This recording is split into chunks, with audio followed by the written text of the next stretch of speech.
Hello and welcome to, I don't think I can say it, Daryl. It's a flat version of In the Saddle. Basically, Daryl pulled my pants down at Cheltenham. He landed 3 of the 4 place pots, decent return on investment. So I guess by way of forfeit, I'm having a dapple on the flat. I can't pretend to know too much about the flat stuff.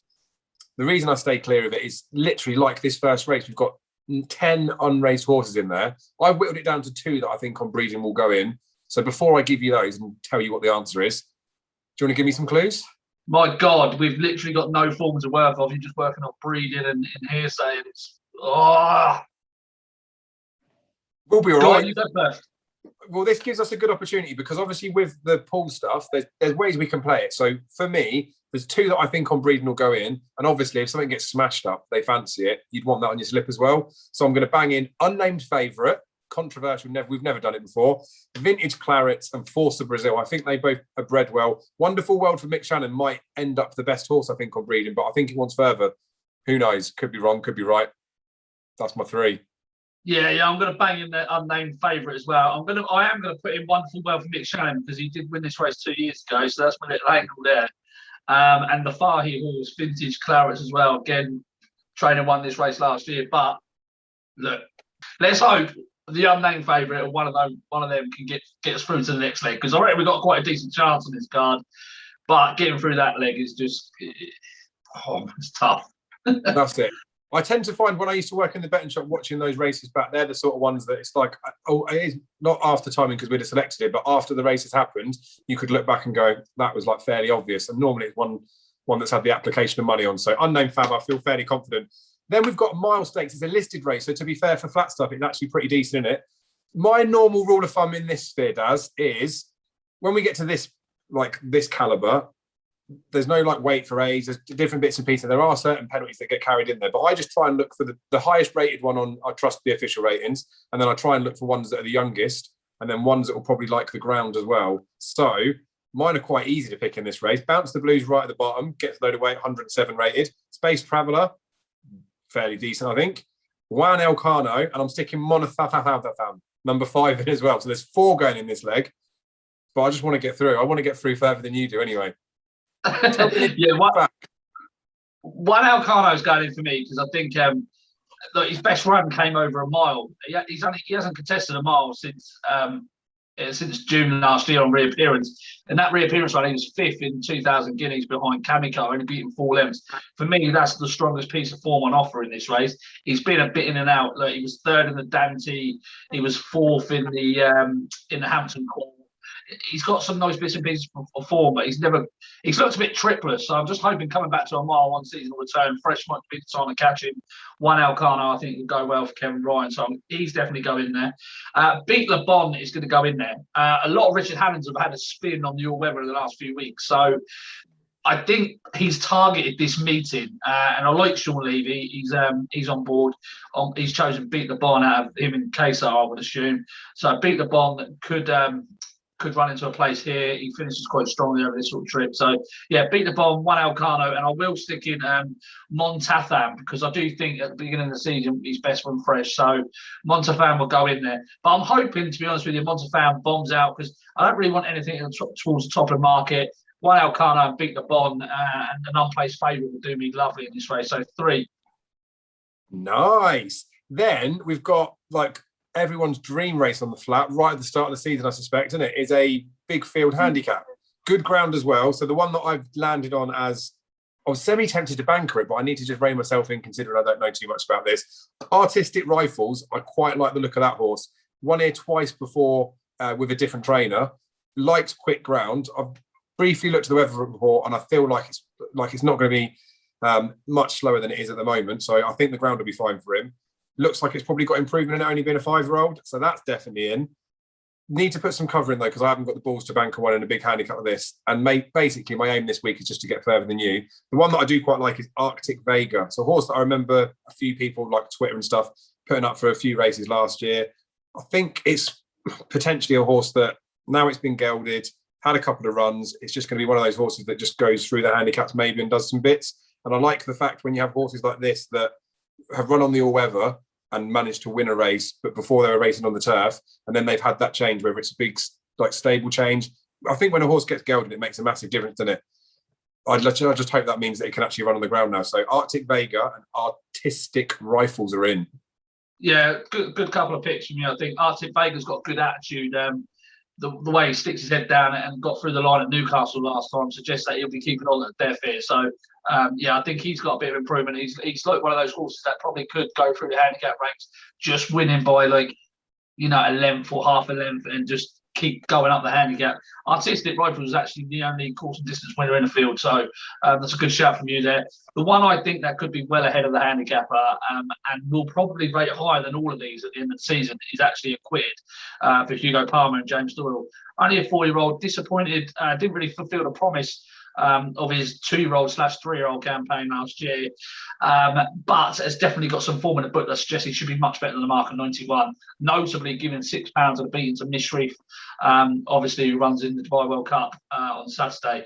But again, behind Tritonic, his win at Newbury on heavy ground, not far beyond Palace Pier. He's a horse that might be best caught fresh.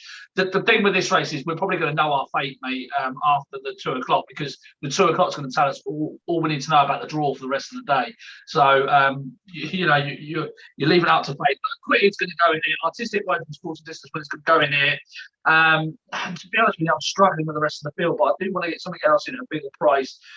I think this Global Esteem wants soft ground, but I also think he really wants a strongly run mile. So I'm going to stick Global Esteem in there as well. So Global Esteem, Acquitted, Artistic Rifles. Hopefully we can hit the place there, Dave. Nice, I like it. That Acquitted was one that I did look at because he's been gelded and it's the first one after the op. And I always think... start all this. Don't start. No, this is what you do. No. But you just said you want... Stop. You want Stop. It's because you want Montazam to stop. And this was by Montazam. Right. 310. The Lincoln. Even I know what the Lincoln is. An old man in the betting shop used to tell me just back number 7. So number 7's going in. And it's also, I think, the Paper Fab. So that's in. But one that I do, probably one that's a bit more familiar to me because of the silks. They've obviously got some in the National Hunt Sphere as well, is Brentford Hope. Is this another horse that last year I remember hearing bits and pieces about the horse? So I feel like he's one that needs to go on the slip. And I don't know. I don't think I need any more cover than that. I'm pretty sure if I put them 2 in, I've looked at some of the other horses in there, and you can see there's a case to be made for quite a few of them in there, I think. But I don't know. There'll be 4 places up for grab. If one of those isn't in the top 4, then I'm never betting on the flat ever again. Done. Yeah, look, I think the top 4. This is normally. It's difficult because you see a race like this and you want to go for big prices all the time. But I do think the top 4 in the market here could have £10 in hand, like any one of the 4. The one I'd quite fancy for this race is King Oscar. This horse massively caught the eye in the Balmoral when we last saw him in October at Ascot. He was drawn stall 22 and 23. All the action developed over the far side rail. He was one of the only horses to come down the centre up until the 2 furlong pole, then switched over and then tried to make his run and just got caught inside the final. He just got denied a clear run inside the final furlong.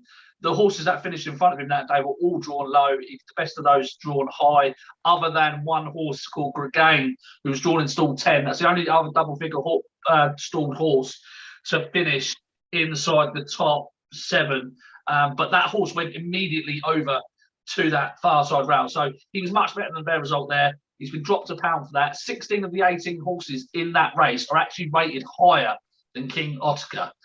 You go back to his run previously at Doncaster over the straight mile behind Matthew Flinders. He finished on the bridle of a mark of 102. He got absolutely no runs, stuck behind a wall of horses. And I just think dropping back to this mile in which he's only had 4 starts over, one of them was a very good 5th, only beating 1 3/4 lengths at Salisbury in a Group 3. Again, when he finished on the bridle with plenty of running left. I just think the strongly run mile here at Doncaster is really going to suit him. You go back through any piece of his form, like his Newbury run over 1 mile 2. He beat Dashing Willoughby. He was 3rd in the Hampton Court behind St. Darius and Fox Chairman. They're both rated in the high 100, 1 to 120s. They're decent horses. He's off the mark of 99. He's definitely better than that. They stick cheek pieces on for the first time today. He goes well fresh. I just think he's got a massive chance in this. So he is going to be the number one selection in there.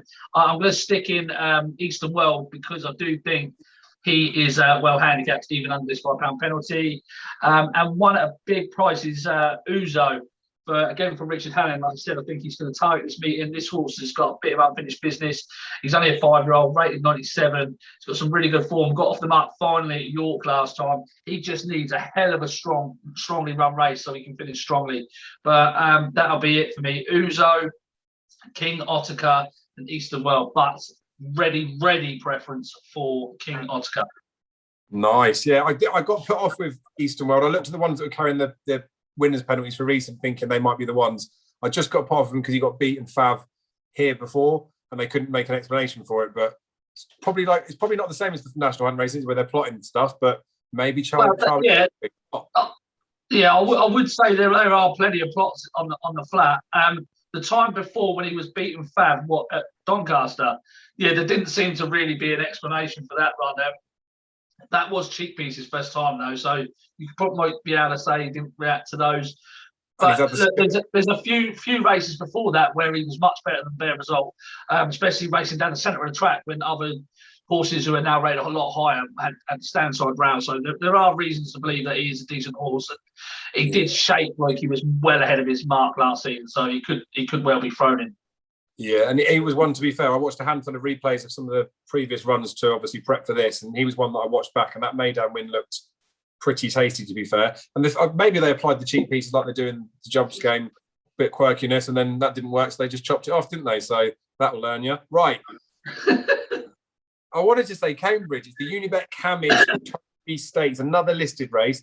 This one looks okay as well because, again, I don't really follow the flat too deeply, but it's nice to watch the race, isn't it? You want to sort of know what's going on in the Sphere. And there was a few horses that jumped out in here. So where I've gone a bit brave in a couple of last legs, there is 4 that I'm going in just because I remember the names. So Brando's in, Emirati Anna, first time Windop as well. I'm pretty sure Kevin Ryan's got a really good strike rate with first time Windops at Doncaster.